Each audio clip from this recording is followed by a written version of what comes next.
Hello मित्रांनो, welcome back to my YouTube channel. So आजचा vlog होणार आहे स्पेशल व्लॉग. सो आज होती मारबत. सो नागपूरमध्ये तान्हापोळ्याच्या दिवशी मारबत निघते. ही खूप जुनी परंपरा आहे. सो आम्ही पण निघालो होतो. सो तुम्ही इथे क्राऊड बघू शकता. खूप जास्ती क्राऊड होता. बरेच लोक आमच्यासारखे सुद्धा क्राऊड बघायला आले होते. इकडे आम्हाला वेळ झाला पण मला एक बडग्या बघायला भेटला. आम्ही सध्या इतवारीमध्ये होतो. इतवारीमधून आम्ही थोडं पुढे जात होतो कारण पिवळी मारबत जी आहे, जी अत्यंत देखणी आहे, आम्ही तिला पाहायसाठीच इकडे आलेलो होतो स्पेशली.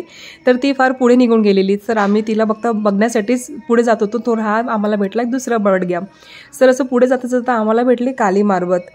तर काली मारबत आम्ही बघून परत आम्ही एवढ्या गर्दीमधून रशमधून आम्ही पुढे निघालो बघायला पिली मारबत. गाईज, बडग्या आणि मारबत ही फक्त नागपूर शहरातच सेलिब्रेट केली जाते.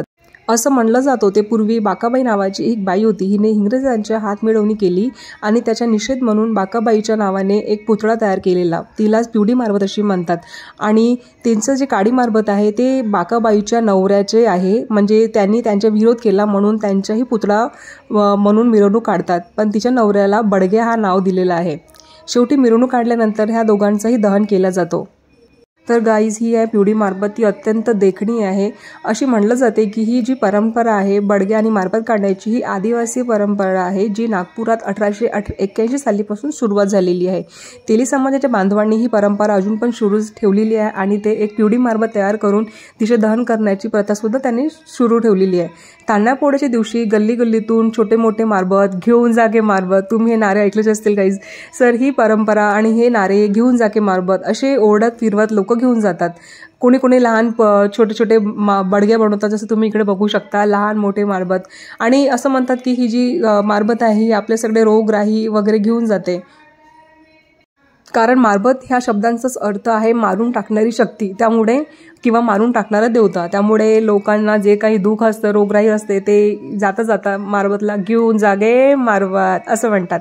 सगळ्याच तुम्ही पण नक्की सांगा तुम्ही कोणी कोणी मारबत बघितलेली ह्या वर्षाची आणि तुम्ही कुठून बघताय ते पण नक्की कमेंट करून सांगा. त्यानंतर तुम्ही इकडे पब्लिकचं क्राऊड बघू शकता. इकडे फार DJ वगैरे आणि जे यंगस्टर्स लोक आहेत ते फार तिकडे नाचत गाजत सगळेच होते. हे बघा, एक छोटा बडग्या आणि DJ समोर खूप असे यंगस्टर लोक इकडे नाचत आहेत, खूप मस्ती करत आहेत, खूप असे एन्जॉय करत आहेत. बापरे, तुम्ही पण गाईज बघू शकता.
तर काही असा होता काळी आणि पिवळी मारबतचा दिवस। तर तुम्हाला हा व्लॉग कसा वाटला कमेंट करून नक्की सांगा। आणि guys please support my YouTube channel. Thank you for watching.